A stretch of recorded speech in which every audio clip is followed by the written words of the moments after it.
Це пінні хвилі. Ще одне незвичайне природне явище, яке іноді можна побачити в різних куточках світу.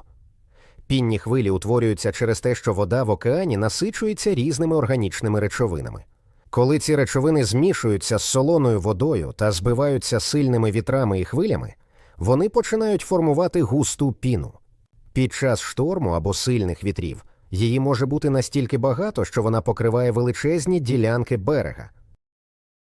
Іноді навіть до кількох метрів у висоту. Виглядає це дуже видовищно, ніби природа вирішила влаштувати пінну вечірку.